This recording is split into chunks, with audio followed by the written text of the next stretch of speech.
Boa tarde a todos. Dando continuidade em nossos eventos da Escola do Legislativo e da Democracia, vereador João de Moura Vilar, da Câmara Municipal de Cubatão.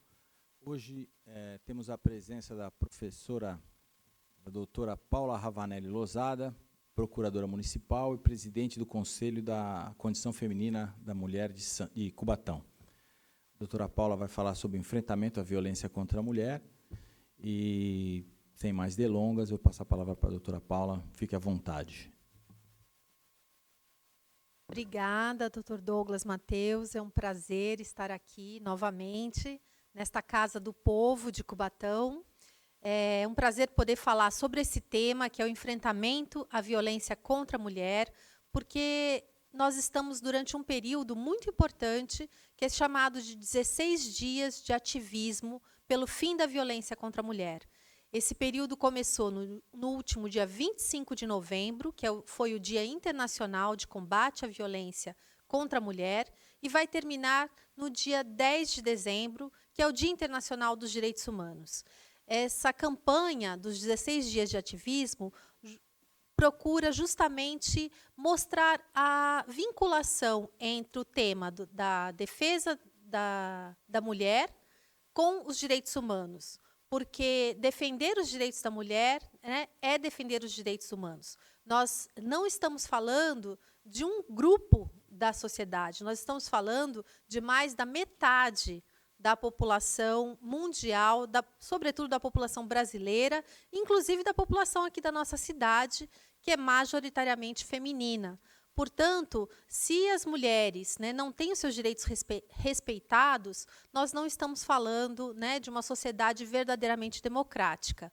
E é nesse sentido que eu aceitei esse convite da Escola do Legislativo para poder colaborar aí com as discussões sobre o enfrentamento da violência contra a mulher.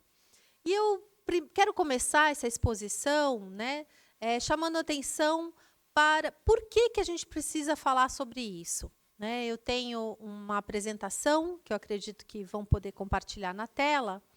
Essa apresentação ela começa justamente perguntando por que falar sobre violência contra a mulher.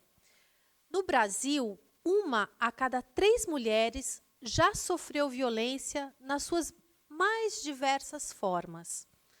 Nós estamos falando, portanto, de um número muito expressivo, né, de pessoas, de mulheres, e que se vê até como uma outra pandemia, porque é um fenômeno mundial, né, global, assim como a pandemia Covid-19, a violência contra a mulher tem, né, suas razões culturais. Nós somos o 5º país no mundo que mais mata mulheres em razão, né, delas serem mulheres, ou seja, o famoso feminicídio, né, o assassinato da mulher pelo simples fato dela ser mulher. E isso, acho que já demonstra, né, a importância desse tema ser tratado aqui no nosso país. Antes também de começar a falar sobre as estatísticas e sobre a legislação que nós temos no Brasil, é importante frisar que o agressor dessas mulheres que são vítimas de violência não é uma pessoa estranha ou uma pessoa doente, monstruosa. Não. Infelizmente, ele é o homem comum. Ou mesmo a mulher, porque a mulher também pode ser agressora de outra mulher, principalmente em relacionamentos, né, homoafetivos. É um homem comum, por quê? Porque isso está na nossa cultura, na cultura machista, né, pela qual nós reproduzimos comportamentos que nos foram passados de pais para filhos, né, e isso vai sendo reproduzido até mesmo pelas mulheres, né, na criação dos seus filhos, colocando a mulher numa situação de subalternidade. Então, é importante chamar a atenção de que esse homem é um homem comum, o homem que está ao nosso lado. E, por isso mesmo, nós precisamos ter mais atenção, né, e mais sabedoria para enfrentar esse tipo de problema. Quais são as principais formas de violência?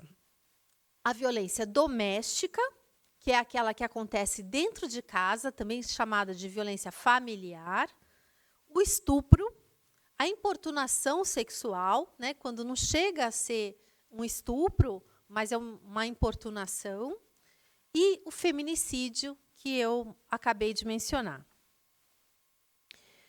A principal legislação que nós temos a respeito da violência contra a mulher é a famosa Lei Maria da Penha. Essa lei ela foi sancionada em 2006, portanto, nós temos aí 15 anos já, né, de publicação dessa lei, e é uma lei muito importante, ela trouxe vários avanços para o combate à violência doméstica e familiar. O principal avanço foi ter tipificado as formas de violência. E por que ela se chama Maria da Penha?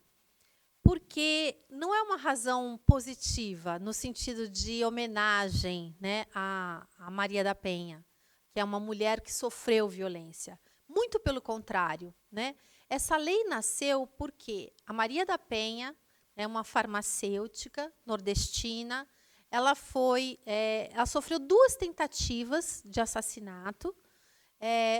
Em uma delas, ela ficou paraplégica. E mesmo depois, né, de ter ficado paraplégica, o seu agressor, que era o seu próprio companheiro, né, tentou eletrocutá-la. Então, veja a odiosidade, né, desse crime. E pior, né, esse agressor, né, ele não foi responsabilizado pelo Estado brasileiro, né, ele sequer foi afastado, né, dela no momento necessário. Tanto é que ela se submeteu a uma segunda tentativa de assassinato. Por conta dessa omissão do Estado brasileiro, o Brasil foi denunciado na Comissão Internacional de Direitos Humanos.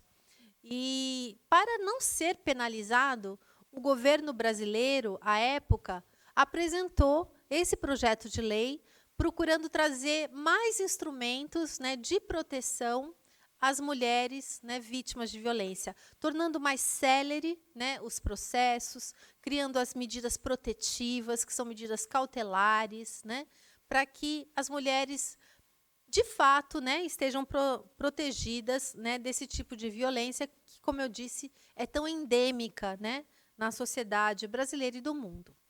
Mas é uma lei que não é perfeita. Ela é muito boa, mas ela ainda precisa, né, sempre, eu acho que sempre vai precisar, como qualquer legislação, ela não pode ficar estática, né, no tempo, ela vai precisar ser aperfeiçoada, reformulada, e muitas vezes até sem ter as autoridades sensibilizadas para a sua aplicação. Que esse é um outro desafio, né?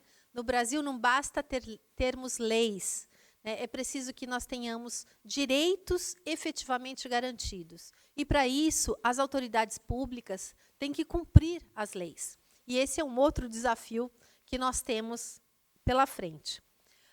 Essa lei ela sofreu algumas alterações desde 2006. Eu destacaria algumas delas porque são muito importantes. Ela alterou, né, a Lei 13.555, em 2017, que criou esse atendimento multidisciplinar prestado preferencialmente por uma equipe feminina.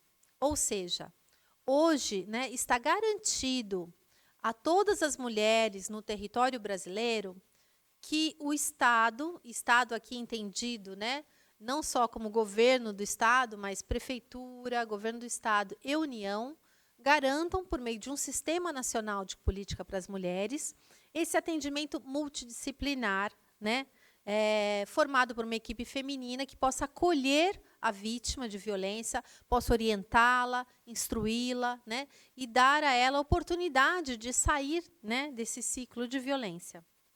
Também, em 2018, nós tivemos uma alteração que atribuiu à Polícia Federal a competência para a investigação, no caso de misoginia na internet, né, que era um âmbito, digamos assim, que o direito ainda não estava atualizado, né, a internet, os crimes da internet, né, então eram crimes que acabavam não sendo investigados ou punidos, porque não havia uma definição clara, né, dos responsáveis por esses crimes. E agora nós já temos. Então, quando o crime for cometido pela internet, né, a responsabilidade é da Polícia Federal de investigar. Também, em 2019, nós tivemos uma alteração que prevê assistência judiciária gratuita para as varas de família, para as mulheres em situação de violência doméstica e familiar, bem como a modificação de competência para o domicílio da vítima, além da obrigatoriedade de intervenção do Ministério Público. Isso é uma coisa muito importante, porque, veja, era muito comum, e era uma situação também vivenciada aqui na nossa cidade, que as mulheres vítimas de violência não tivessem acesso à assistência judiciária, apenas os seus agressores. Como qualquer, né, pessoa, o agressor tem direito, né, à defesa, e, portanto, quando ele é, né, acionado, né, criminalmente por uma ação penal, ele tem direito, se ele é hipossuficiente, à assistência judiciária. Mas a vítima, né, ficava desprotegida, ficava sem orientação, né, jurídica adequada. E a lei veio, então, garantir aí, essa mudança. Por exemplo, a mãe precisa, muitas vezes, né, de uma assistência jurídica para pedir pensão alimentícia, para pedir um divórcio, e todas as outras, né, ações que decorrem, né, do crime, da violência. Não é só a violência doméstica familiar, ela não fica restrita, né, à ação penal, né? Existem outras ações, em especial no âmbito civil, da vara de família, né, que precisam ser feitas, e as mulheres, né, têm que ter acesso a essa assistência. E não só isso, elas têm que ter, digamos assim, facilitado o seu acesso à justiça. Daí a alteração, né, do domicílio, para que essas ações possam ser feitas aonde a vítima, né, mora, reside, e também que seja obrigatória a intervenção do Ministério Público aí na qualidade, né, de representante da coletividade, né, de toda a sociedade brasileira. Também uma alteração importante foi exigir, né, dos agressores o ressarcimento das despesas hospitalares e protetivas pagas para atender as mulheres, né, que foram vítimas de violência. E, por fim, também nós temos uma decisão da 6ª turma do Superior Tribunal de Justiça, que é importante destacar, responsabilizou o INSS para pagamento mensal à mulher vítima de violência que necessite se afastar do trabalho por até 6 meses, sem perder o contrato de emprego e de salário. Isso é muito importante, porque um dos motivos de muitas mulheres não romperem esse ciclo da violência é a falta de autonomia financeira, né? E aí eu quero chamar a atenção para esse ciclo aqui da violência. Temos um slide que mostra bem isso, né? Porque as mulheres, elas que estão vivenciando uma situação de violência, muitas vezes elas acham, né, que não precisam procurar a justiça quando da primeira violência. Por quê? Porque o que acontece logo depois de um episódio agudo, né, de violência? A fase que a gente chama de lua de mel, ou seja, o agressor se arrepende, ele promete mudar, né? Ele passa a tratar melhor, né, nos dias seguintes. Mas um homem que agrediu, né, quase certo que voltará a agredir, porque isso está na cultura, né, na criação desse homem. Então, esse ciclo ele é muito interessante, que já foi, né, percebido que ele funciona de forma de uma espiral, com cada vez menos tempo entre uma fase e outra. Então, começou com um ciclo de um episódio de violência. Aí vem a fase de lua de mel, perdão, dura alguns meses, né? Começam as tensões, começam os conflitos, novamente um ciclo de violência, aí a fase da lua de mel. Só que aí, não passa a ser mais meses, semanas já começa a tensão, depois dias, até que a mulher chega naquela situação em que ela está vivendo, né, quase que diariamente, uma situação de violência. Então, é muito importante que você que conhece alguém que sofre violência doméstica, ajude, apoie essa mulher, porque é muito difícil romper esse ciclo, né? A gente tem uma tendência que é natural das pessoas, né, se iludirem, achando que isso vai terminar, que isso vai ter um fim. Eu queria mostrar também o perfil da vítima, porque isso tem muito a ver com uma forma que a gente compreende essa relação. O perfil da vítima a grande maioria são mulheres entre 18 e 59 anos, ou cerca de 83%, ou seja, mulheres adultas, né? Não são crianças nem idosas, são mulheres adultas que geralmente são agredidas por quem? Vamos ver quem é o perfil do agressor. Quase 60%, 58% é o próprio companheiro, o marido, né, desta mulher. E em outros casos, 42%, é um parente. Então, essa relação afetiva também com o agressor dificulta muito que a mulher tome uma atitude em relação a ele. Porque a mulher, apesar de sofrer aquela violência, ela ainda tem sentimentos, ainda tem o amor, ainda tem respeito, né? Existe uma relação aí eu diria até de fidelidade, né, emocional muito forte, que a impede, né, de tomar atitudes contra esse agressor. Vamos ver os dados da violência, né? Eu peguei dados aí de 2020 do Atlas da Violência, que é um atlas, né, organizado pelo IPEA e pelo Fórum Brasileiro de Segurança Pública, e ele mostra aí a quantidade, né, de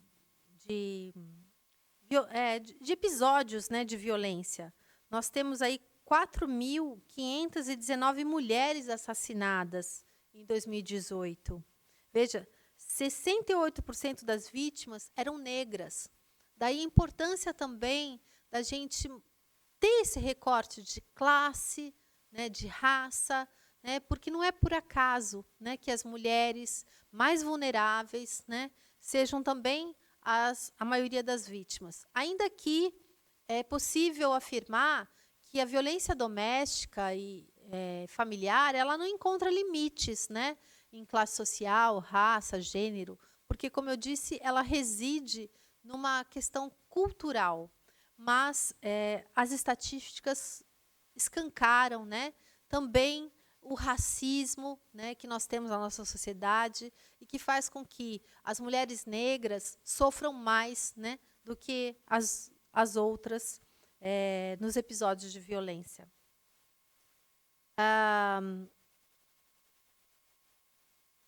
Eu queria falar também um pouco dos episódios, os tipos de violência, né? Aqui, esses dados que eu trago são do Ligue 180, né? Que é uma central de atendimento à mulher, onde podem ser feitos esse tipo de denúncia, inclusive de forma anônima. Esses dados mostram que a maioria dos crimes denunciados são de violência física, né, quase 51%. Quase não, um pouquinho mais de 51%.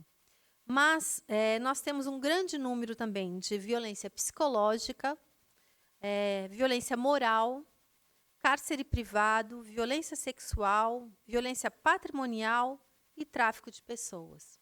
Vamos tentar entender um pouco a diferença entre isso, que às vezes a diferença é um pouco sutil. A violência física é aquela mais clara, né, de se entender, de se perceber, né, porque ela deixa marcas, né? Muitas vezes é necessário fazer o exame de corpo de delito. A violência psicológica é uma violência mais sutil, mas não menos grave, porque ela vai tirando da mulher a sua autoestima, né? Vai chamando ela de louca, de feia, de gorda, e de tantos outros adjetivos que possam ser considerados aí pejorativos para que ela vá perdendo a sua capacidade de agir, sua capacidade, né, de ir contra essa violência.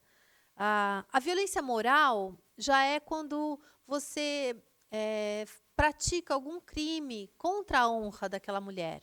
Uma calúnia, uma injúria, uma difamação. Também, hoje em dia, é muito comum, né, na internet, principalmente com o acesso, né, que nós temos cada vez maior às redes sociais. O cárcere privado seria aquela situação em que o agressor prende a mulher, em geral dentro de casa, dentro do seu quarto, né? Não permite a ela contato com outras pessoas, ou mesmo sair, né, de casa. E a violência sexual, que, por incrível que pareça, né, é praticada pelo próprio companheiro, né, com quem você teria normalmente relações sexuais, mas nenhuma mulher, mesmo casada, né, ela não é obrigada a ter relações sexuais se ela não quiser, né? Então, não existe isso. A nossa sociedade continua, às vezes, reproduzindo essa ficção de que, por eu ser casada, né, ou por eu ser namorada, por eu ter uma relação afetiva com alguém, eu sou obrigada, né, a manter relações sexuais. Não, nenhuma mulher é. Então, se existe, né, uma forçação, né, uma violência, né, para impor essa relação sexual, isso é violência sexual, está tipificado na Lei Maria da Penha e pode ser denunciado. A violência patrimonial é a menos conhecida, né, pela sociedade, mas é a mais praticada. É quando o homem, ou o agressor, melhor dizendo, retira da mulher a sua autonomia. Então, por exemplo, quando ele resolve administrar os recursos, né, financeiros dessa mulher, quando ele tira o cartão de crédito, quando ele destrói o celular, rasga roupas, né? Quando ele desfaz do patrimônio dessa mulher, ele está praticando uma violência patrimonial contra a mulher. E, por fim, o tráfico de pessoas, esse é mais grave, né? E não mais grave, eu diria, mas assim, mais complexo, né, de ser explicado, mas também menos presente, mas também igualmente importante aí de ser destacado nas nossas estatísticas. Tem um crime que eu diria assim, que é até bastante atual nos tempos de hoje, que é a pornografia de vingança, né? Eu achei importante trazer esse tema, porque a pornografia de vingança tem sido muito utilizada, né? Ela é considerada hoje pela justiça uma forma, né, de violência doméstica, e ela, com o advento da Lei 13.718, passou a prever a criminalização pela divulgação de imagens e vídeos íntimos das mulheres pelos seus ex-companheiros, né, ou namorados. Isso até então, né, não existia essa tipificação. Os tribunais, eles já vinham reconhecendo, né, essa pornografia, com base, né, na Lei Maria da Penha, e aplicando medidas protetivas. Mas a legislação veio a fortalecer isso. É importante que a gente tenha essa clareza de que a culpa, ela nunca é da vítima.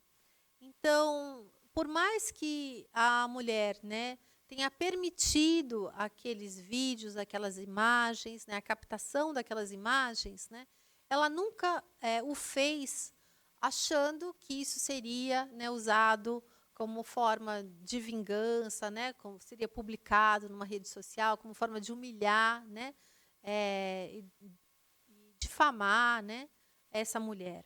Portanto, a mulher que consente com esse tipo de imagem, ela nunca pode ser julgada por isso. Quem deve ser julgado é o seu agressor, né? Ele é que está errado de se aproveitar dessa relação de confiança, né, com essa mulher, né, e fazer esse tipo de vingança, né, tentando destruir a sua vida, a sua carreira, seus relacionamentos, né? Então, muito importante essa guarida, né, que nós temos hoje, com uma legislação específica sobre esse tema. O que fazer nos casos de violência, né? Nós falamos muito das violências, mas o que fazer? Então, você que está me assistindo, né, que, em primeiro lugar, né, se você é vítima, né, procure uma delegacia. E, de preferência, a Delegacia da Mulher. Em quase todas as cidades, e na nossa cidade aqui de Cubatão, nós temos uma delegacia de defesa da mulher, fica lá no Jardim Casqueiro, só que ela funciona apenas no horário comercial e durante a semana. Então, existe essa restrição, né, de atendimento. Fora desse horário, você tem que procurar uma delegacia comum, né? Comunique, né, que está sofrendo a violência. É importante registrar o BO, solicitar as medidas protetivas, que hoje podem ser solicitadas, requeridas pelo próprio delegado, não é necessário, né, buscar o Ministério Público, entrar com uma ação na Justiça. Não permita que nenhum profissional que lhe atenda nessa delegacia lhe convença a voltar para casa, desencorajando a denunciar. Isso é muito comum, é uma queixa constante das mulheres que buscam, né, a denúncia. O mau atendimento, né, o atendimento feito por alguém que não está preparado para isso, que, em vez de apoiar essa vítima, ele acaba passando pano, né, e desencorajando esse tipo de denúncia. Se for possível, constitua sempre uma advogada, né, para que ela possa te orientar sobre os seus direitos. Nós percebemos, aqui na cidade de Cubatão, que as mulheres deixam de levar a denúncia à delegacia por medos infundados, como perder a guarda das crianças, né? Ainda existe essa ficção que é difundida na sociedade de que, se a mulher sair de casa, ela perde a guarda. Isso não existe mais. Entendeu?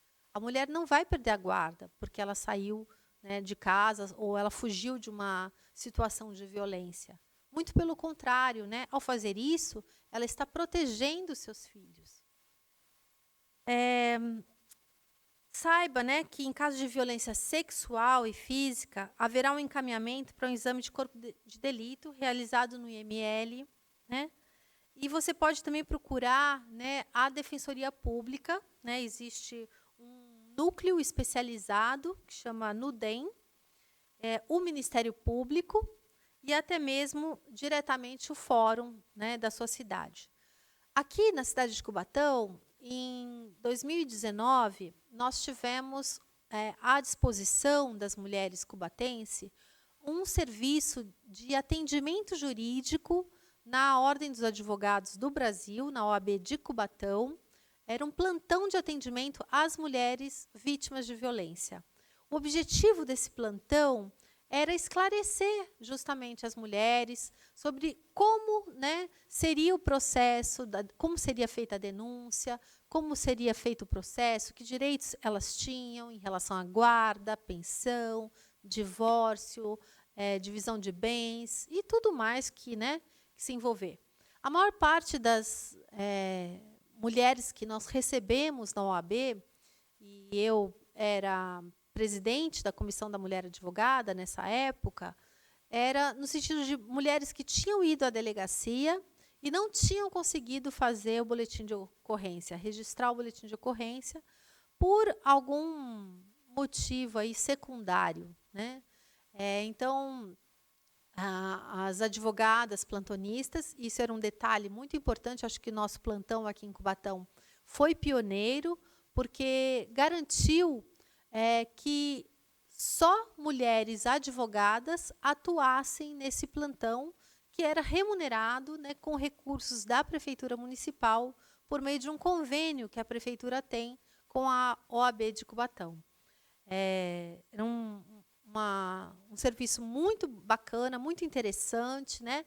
Estava dando seus primeiros passos ainda, nós não temos estatísticas, né, para divulgá-lo, mas ele teve que ser interrompido por conta da pandemia, né, e até hoje não foi retomado.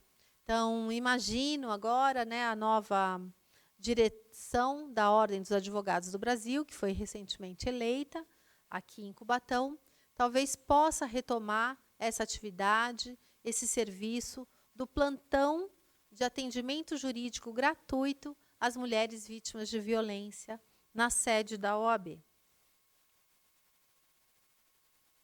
No tocante à ofendida, né, o que é possível fazer? Encaminhar essa mulher e seus dependentes a um programa oficial ou comunitário de proteção ou de atendimento. Aqui, infelizmente, na nossa cidade, nós não temos, né, um programa assim, mas nem temos abrigo também para a proteção das mulheres vítimas de violência. Mas elas podem, né, ser direcionadas aí a casas de passagem, né, a abrigos provisórios, né, até que se consiga um destino mais adequado a essa mulher. O importante é pedir ajuda, né, e essa ajuda ela deve ser pedida, deve ser solicitada ao Centro de Referência da Mulher, aqui em Cubatão. Nós podemos determinar a recondução da ofendida e seus dependentes ao seu domicílio após o afastamento do agressor. Então, pedindo uma medida protetiva para afastar esse agressor, ela, depois de alguns dias, né, num abrigo, poderia voltar à sua própria residência. Determinar o afastamento, né, da ofendida ao lar, sem prejuízo dos direitos relativos a bem, guarda e alimentos. Isso pode ser solicitado também. E também pode ser determinado a separação de corpos, né, bem como outras medidas de proteção afeta a outras áreas do direito. Principalmente, né, visando aí proteger o patrimônio. Por exemplo, em muitos casos, a esposa acaba dando procuração para o marido, né, para assinar em nome dela. Então, tudo isso precisa ser suspenso, né, e cuidado para que os direitos dessa mulher sejam, de fato, protegidos. No tocante ao agressor, nós podemos determinar, a justiça, determinar o afastamento do lar, a proibição de aproximação da ofendida e de seus familiares e das testemunhas, fixando um limite mínimo de distância entre estes e o agressor, a proibição de contato com a ofendida, seus familiares e testemunhas por meio de qualquer comunicação, que inclui inclusive as redes sociais, né, mensagens pelo Facebook, tudo isso pode ficar proibido. A proibição de frequentar determinados lugares, a fim de preservar a integridade física e psicológica da ofendida, que é a mulher, né, vítima de violência. Restrição ou suspensão de visitas aos dependentes menores, desde que ouvida a equipe de atendimento, né, multidisciplinar ou algum serviço similar. A prestação de alimentos, né, provisionais ou provisórios pode ser requerida. E também o encaminhamento do agressor a centro de educação e reabilitação e acompanhamento psicossocial. Inclusive, essas medidas de amparo ao agressor são muito efetivas. Eu acredito até que são mais efetivas do que a própria majoração da sanção. A gente vê muitas leis tentando aumentar penas, né, para o agressor, e a penalidade, né, levar este agressor para a cadeia, tudo isso não ajuda muito, porque ele não sai, né, do sistema penitenciário brasileiro melhor do que entrou. Ninguém sai. Né? Então, eu acredito muito nos trabalhos socioeducativos. Nós temos um projeto aqui que é liderado pela nossa delegada de defesa da mulher, a doutora Mayla, que procura educar, refletir, debater junto a esses agressores, né, a situação de violência, para que ele se conscientize e procure, né, mudar esse tipo de comportamento. No tocante aos amparo de bens, o que é possível fazer? A restituição de bens indevidamente subtraídos pelo agressor, a ofendida, a proibição temporária, né, para a celebração de atos e de contratos de compra e venda e locação de propriedade em comum, salvo expressa autorização judicial. Isso é muito interessante, né, porque, às vezes, o marido, o agressor, ele passa a se desfazer dos bens, né, em comum. A suspensão de procurações, né, como eu já mencionei.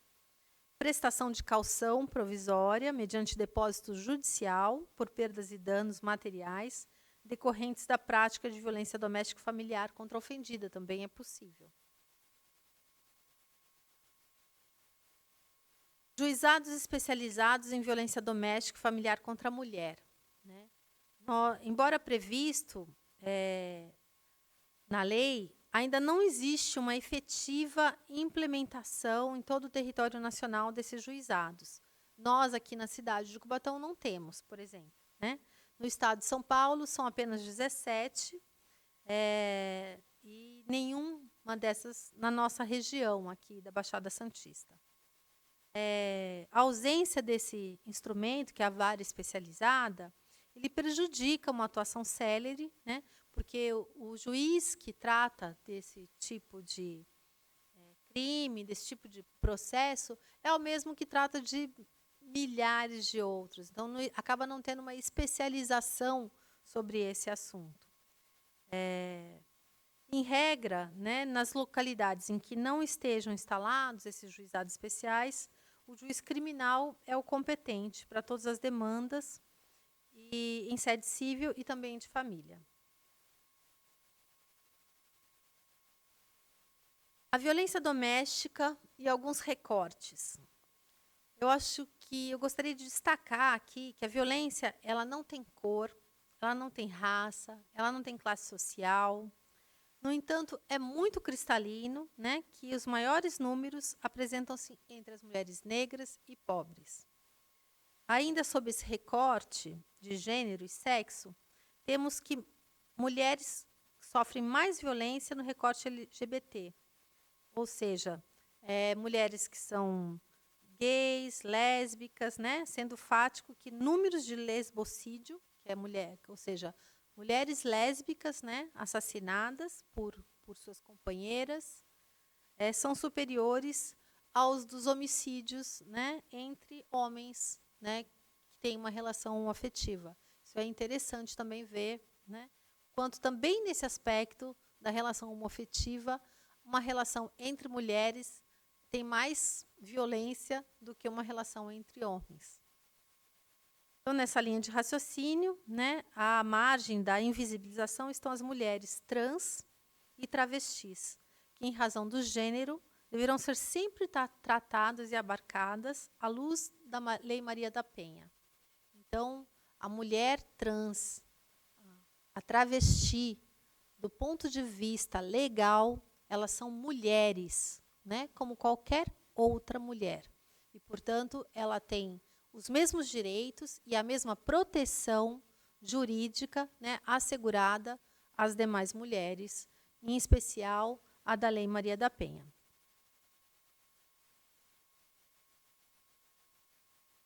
Atuando sob a perspectiva de gênero. A violência doméstica e familiar, ela está quase sempre presente nas ações de divórcio, de solução de união estável, bem como nas ações de alimento, investigação de paternidade, dentre outras. Como podemos abordar essas temáticas para garantir os direitos das mulheres? Historicamente, nós ocupamos um lugar secundário nas relações que permeiam a nossa sociedade. Isso porque vivenciamos em uma sociedade patriarcal, ou seja, criada sob a ótica dos homens, da supremacia do masculino local, onde se privilegia a figura do homem, inclusive no poder judiciário. Então, é muito comum né, nas ações, mesmo que não envolvam diretamente a violência doméstica, você encontrar situações de violência.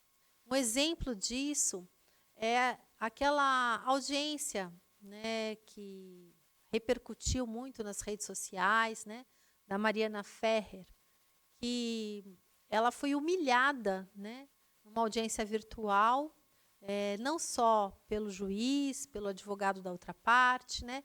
Isso fez com que, recentemente, fosse aprovada, inclusive, uma lei para dizer o óbvio, né, que a vítima não pode ser humilhada dentro de um processo judicial. Infelizmente, esse é um desafio que nós, que atuamos, né, no direito, temos que vivenciar a todo momento, que é fazer, né, resguardar, defender o direito das mulheres, mesmo diante do Poder Judiciário. Eu queria falar ainda, não sei se eu tenho mais tempo, mas sobre o primeiro atendimento, né? Porque é muito importante, aí eu falo diretamente para as mulheres, né, que possam ajudar outras mulheres a fazer esse primeiro atendimento. E não é fácil, né? A experiência que eu tive nesses episódios de violência doméstica mostra que as mulheres, muitas, elas chegam muito confusas, né? Elas não têm clareza do que estavam vivendo, sobre a violência, e nós precisamos ter muita calma, muito acolhimento, né? Atentas para tomada de providências com relação a evitar, né, mais o agravamento dessas estatísticas do feminicídio. Mais rapidinho aqui. A rede de apoio e proteção. Nós temos, como eu disse no início dessa conferência aqui, dessa palestra, nós temos por obrigação do Estado garantir uma rede de acolhimento e proteção às mulheres vítimas de violência, ou seja, mulheres em situação de violência. Mas isso raramente é cumprido. Aqui na nossa cidade, eu posso dizer, como presidente do Conselho Municipal da Condição Feminina, que nós não temos serviços públicos organizados em rede para atender as mulheres em situação de violência.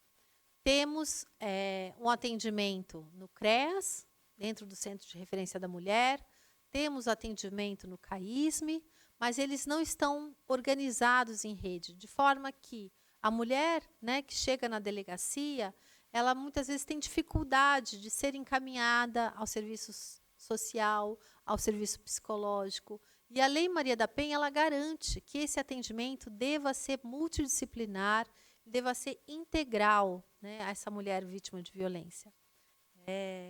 Então, o que nós podemos fazer? Eu acho que nós temos que nos aproximar, né, das vereadoras da nossa cidade. No caso, nós só temos uma, né, vereadora. Exigir e cobrar, né, aqui da Câmara Municipal o cumprimento, né, dessas políticas públicas de enfrentamento à violência contra a mulher. Nós temos que ter claro, né, nosso papel aí, no meu caso, como jurista, né, que busca a libertação dessas mulheres, né, que elas são, não, ela é protagonista, né, mas elas são, nosso papel não é protagonista, mas o de facilitadoras para que essa emancipação de fato ocorra.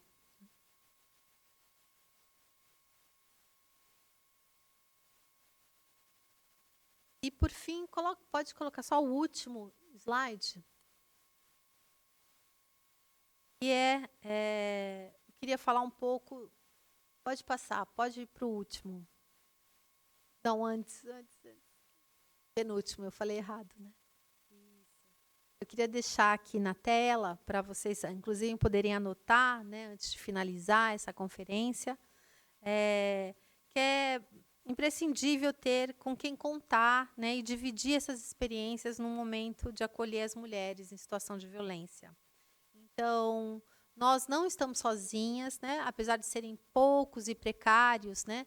Os recursos à nossa disposição, né? Eu quero deixar aqui algumas sugestões de redes, de entidades, né? Que costumam apoiar as mulheres em situação de violência.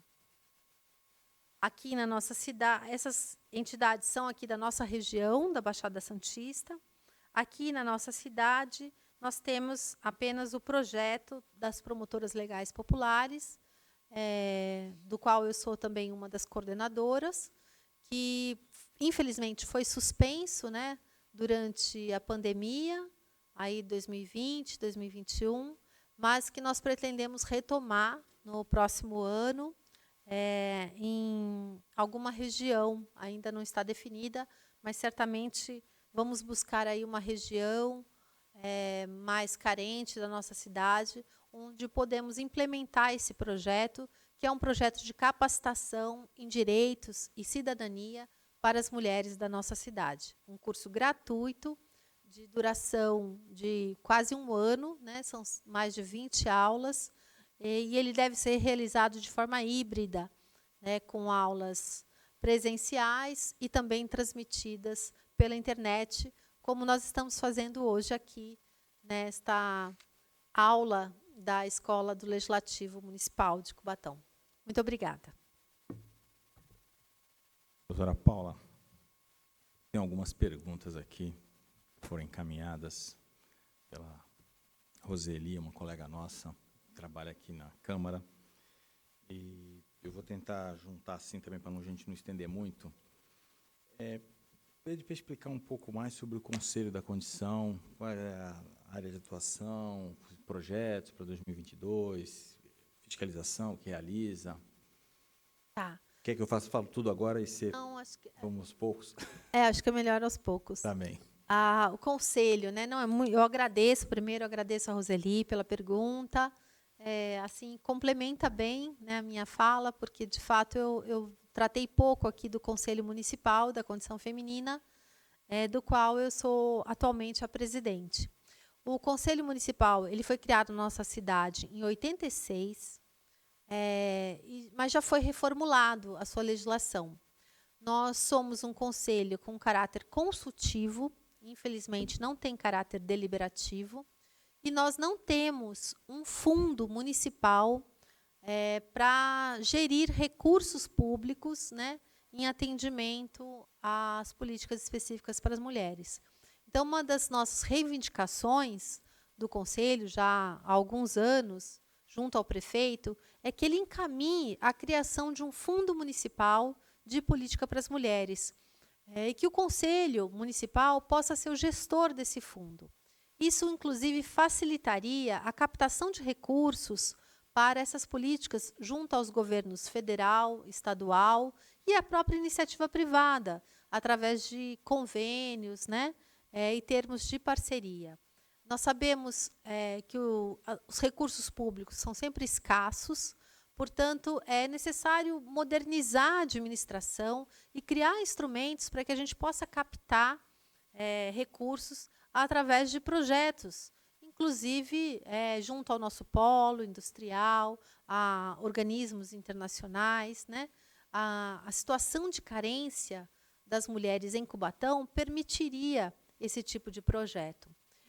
Nós também reivindicamos a atualização da composição do Conselho, para que possam ser incluídas instituições de ensino, como as universidades públicas, né, o Instituto Federal, que tem sede aqui em Cubatão, a própria OAB, que não está, né, não tem assento no nosso conselho. Então, que a gente pudesse garantir aí a presença e a participação mais efetiva de instituições que possam colaborar na gestão dessas políticas públicas. Muito obrigado. A doutora comentou que parece que não há uma casa-abrigo, né? E o centro de referência? Quais, enfim, as atividades, serviços, como ele atua? E se há um link com a Delegacia da Mulher, quais os encaminhamentos, mulheres com risco de vida? Como funcionaria isso? Por Olha, favor.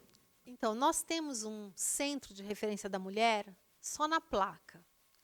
A verdade é que não existe nenhum serviço, né, dentro do centro de referência para as mulheres. O que nós temos ali é uma ocupação, até por desvio de função, né, daquele equipamento, que foi um imóvel doado pela Petrobras para a finalidade, né, de abrigamento de mulheres vítimas de violência.